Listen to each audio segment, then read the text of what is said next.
Up, everybody? Ready for the craziness to ensue? Here we are, one day before Election Day 2020.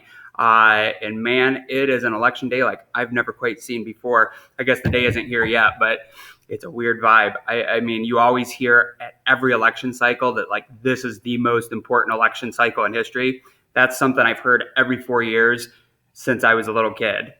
I feel like this time, most of the time, it's usually just hype. This time, I don't know. It feels like there's a little more like something to that. And the country really is at a crossroads. I wonder if it felt this way in like the 1860 presidential election. Now, the issues were way different, but that was like right before the Civil War when the country was very rigidly divided between North and South. And both sides, you know what I mean? They felt like the other side was trying to destroy their way of life, and then the Civil War erupts. Now, I'm not saying a Civil War will erupt. I don't think that'll probably happen, but I do feel like the country is very rigidly divided. And this time, though, instead of being like North and South, to me, it feels like it's more between cities and country. You know what I mean? But you still have those two ends of the spectrum. Now, you should have watched the video I put on the Electoral College first. If you haven't watched that, you might want to pause this video and go back and watch that short YouTube clip where it explains in depth how the Electoral College works. No, this is kind of shocking to a lot of freshmen I often have in class, that we don't pick our president by necessarily who gets the most votes. That's how every other election essentially in the country works for senators and governors and, the mayor of a town. It's, the popular vote. Whoever gets the most votes typically gets in. And that's how elections usually work everywhere around the world. But in America, how we do our president, according to the Constitution, it's a little bit different. It's winner take all by states, which creates a situation where many times in U.S. history, you have one candidate gets the most popular vote. They'll get more votes, but the other candidate is able to win the right combination of states and actually win the Electoral College and become president.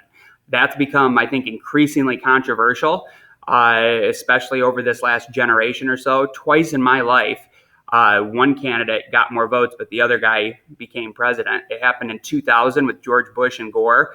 Gore got more votes, but Bush won the right states and ended up becoming president. It happened last time with Clinton and Donald Trump, where Clinton got about 3 million more votes, but Trump was able to win the correct combination of states and got over the 270 electoral votes. And the rest is history, and he became president. I could for sure see a scenario where it happens maybe like that in this one, where it seems like Biden's way up in just the national averages and almost certainly will win the popular vote. What I'm less convinced about it, though, is who's going to win the Electoral College and who will win those key swing states. Oh man, didn't mean to click that. Here we go. Went too far. So it's winner take all by state. Watch that video if you haven't yet, where they explain it much more thoroughly than I am here. But you have red states and blue states. Whenever you hear that, if you're listening to some election night analysis, a red state equals Republican. It's a conservative state that would be like going for Trump in this election cycle. A blue state would be a Democratic state that is won by Joe Biden and more liberal and kind of on his side of things. Then you have what are often called like purple states, where you combine red and blue together, and those are the swing states. Michigan is one of those. Typically, Michigan is more of a blue state. However, in the last cycle in 2016, by a razor-thin margin, like 10,000 votes total statewide, Donald Trump won it, and we were a red state.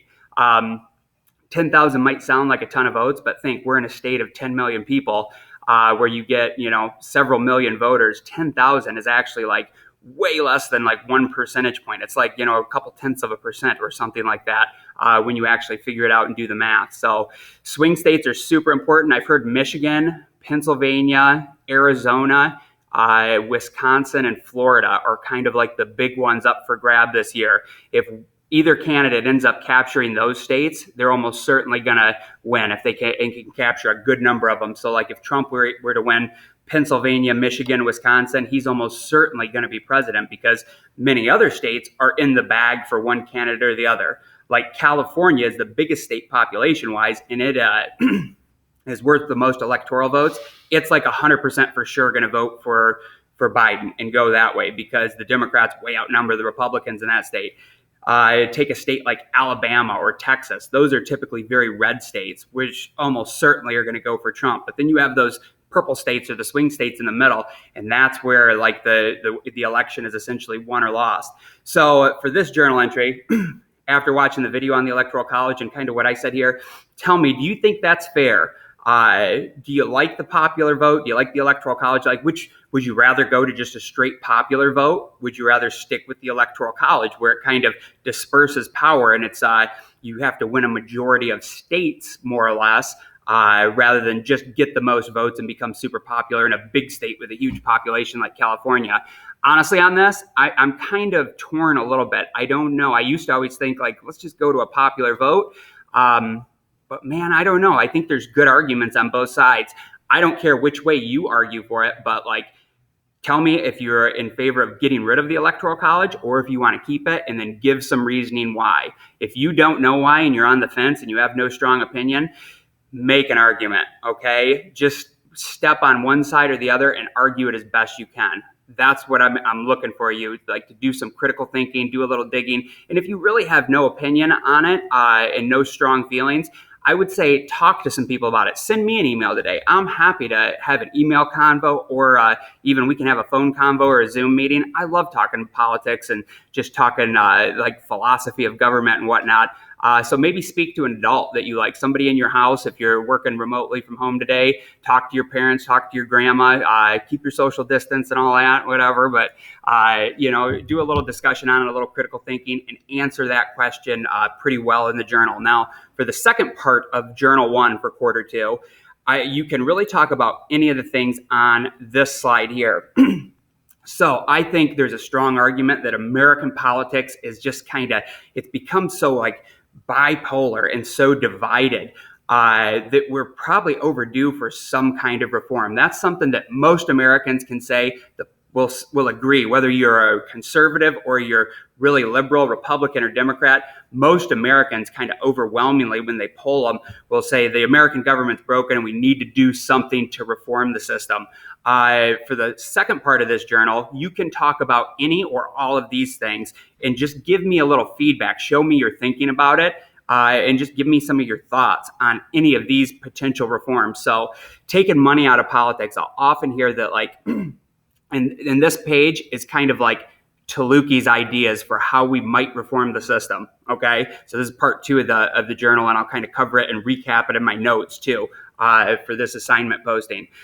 So the politics is all about money. Like politicians, they said they've tracked congressmen. And congressmen on average, depending on how secure you are in your district, you spend between 40 to 70% of your time as a congressman just raising money. So there's a lot of congressmen out there that spend well over half their time not thinking about policy, not just going and meeting with people from their district and trying to represent them the best they can, but they're just raising money from wealthy donors for that next election cycle so that they can stay in power. I think that's a big problem. Some countries around the world do publicly funded elections where it would kind of like, my idea for this would be you have to raise private money to get through the primaries. And whoever the top person is in the primary for like the Republican side and the Democratic side, then when they face off against each other in the general election, they get X amount of dollars from the government, and that's all they can use for their campaigning. And it wouldn't be a real high amount. Like say maybe for president, you give them each $50 million or $100 million, where like in this presidential election, it's up in the hundreds. Maybe, I don't know if it's up over $1 billion being spent on political ads and stuff. So if you did publicly funded elections, you'd see less ads and yard signs and things like that, because each candidate would have the exact same amount of money to go campaign. And the money is coming from, this is a key part, the money would come from the government, from taxes. So the only person then you would be accountable for, or to, once you got in power, would be the taxpayers, the citizens of the country. You wouldn't owe money to Bill Gates or Jeff Bezos or Ford Motor Company or whatever, wherever you got a lot of your campaign funding, because I think that's a problem. These guys spend so much time raising money for the election cycle that then once they get in, the people that gave them the money, the really wealthy, powerful interests that have hundreds of thousands, millions of dollars to spend on campaigns, they want something in return. I remember back to Teddy Roosevelt, the one coal baron guy said, "We bought the son of a bitch, but he didn't stay bought." Well, that was a cool thing I thought about Roosevelt, that he would take campaign donations from those guys. But then once he was president, and they expected him to go easy on him and not come after those monopolies or whatever, he just said, nah, I don't owe you anything. I'm going to do whatever I think's right. Very few politicians do that. Most politicians, if you scratch their back, they're going to scratch your back. Kind of, it's that mutual thing where you're giving them money and then they're going to return the favor when they get in office. A lot of times, rather than like just doing what's right for the people that live in their district or the people that they represent. Next one. So number 2, first one was taking money out of politics, having publicly funded elections. You can talk about that one. Tell me if you think it's a good idea or not. Just give me any feedback on it. Kind of analyze that idea. Tell me what's wrong with it. Tell me what's good about it. Another one that we could focus on, I would like to see, because we're in a country where everything is so kind of bipolar, like I said. You're on the Republican side or you're on the Democrat side. We have these 2 tribes. But the thing is, if you go out to like Idaho, that's a very Republican state. Democrats have like no shot at winning there. If you go to San Francisco, which is in California, very blue state, very Democrat, a Republican would have no chance at winning the congressional district in the city of San Francisco. You know what I mean? Those areas are really kind of in the side of one tribe or the other. So another idea that I had that I don't think I've ever heard anybody talk about this like publicly as a serious reform yet. But I don't think every election in every district around the country should be a Republican and a Democrat. Republicans and Democrats, those 2 parties are not in the Constitution. They just kind of developed by how our rule system was put into place. It naturally led to 2 parties that would be kind of co-equal and opposite and fight against each other. How about this? You're in an area like California where it's very, very liberal, very Democrat. Why don't we have a primary where Republicans, Democrats, anybody can run in the primary? The people that get the two top vote getters will then square off against each other in a general election. So in a place like San Francisco, you wouldn't have then in the general election a Republican and a Democrat. You would have 2 Democrats. You'd probably have one that's a very, very left-wing, far kind of more extreme Democrat, and then one that's a little bit more moderate.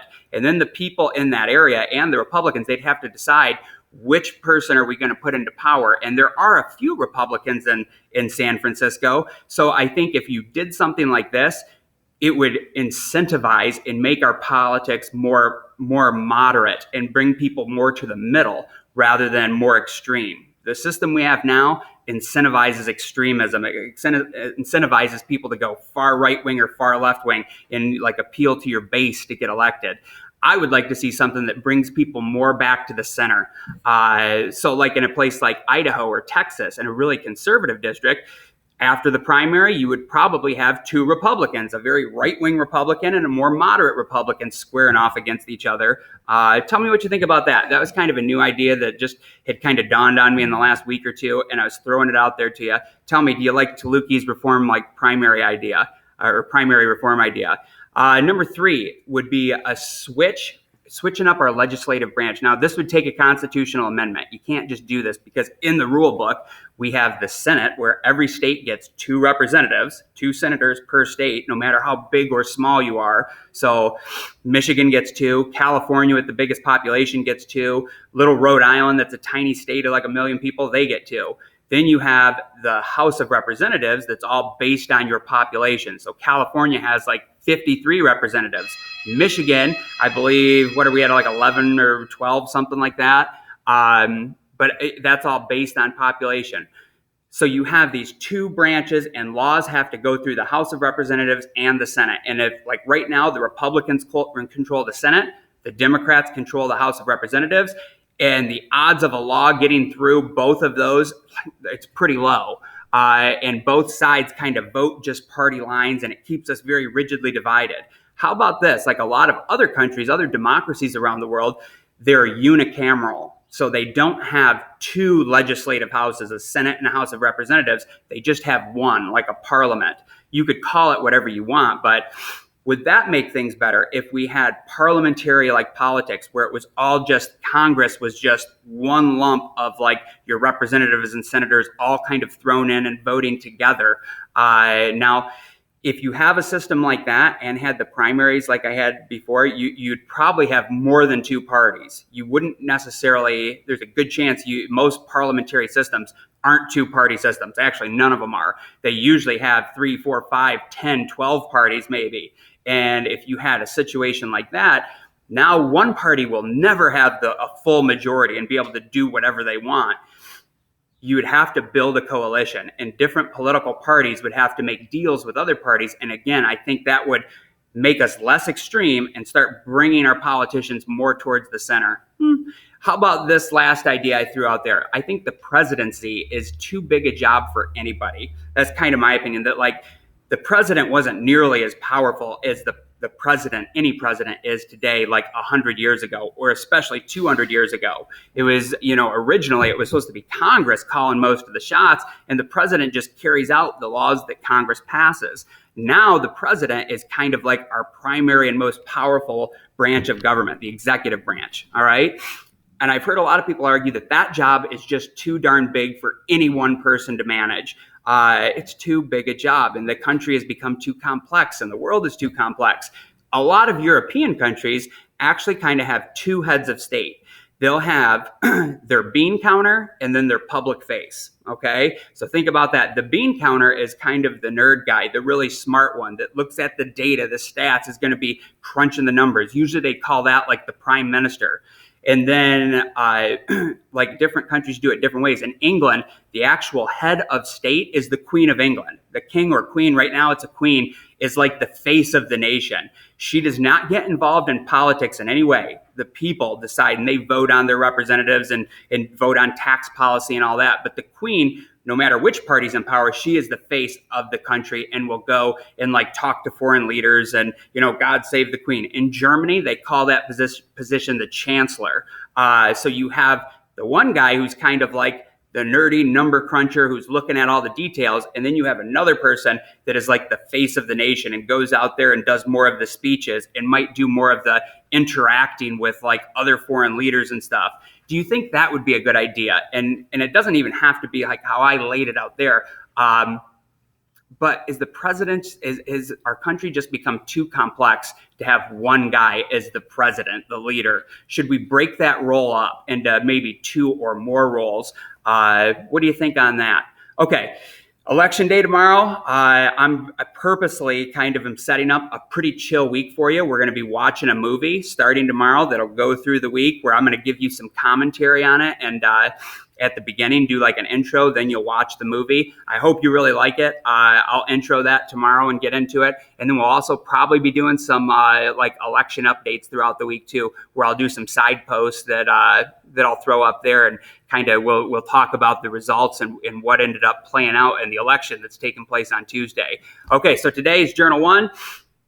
For sure, everybody answers the question on the Electoral College. For part 2, just to recap, you pick any or all of these like ideas I put up here and critique them. Talk about it a little bit. Think critically about, should we change the way we do politics in America? Or or all these ideas, do they all suck and have no merit? I don't really care which way you argue on it. But think about these ideas, do a little critical thinking, and I want to see that in journal number 1. All right, have a good one.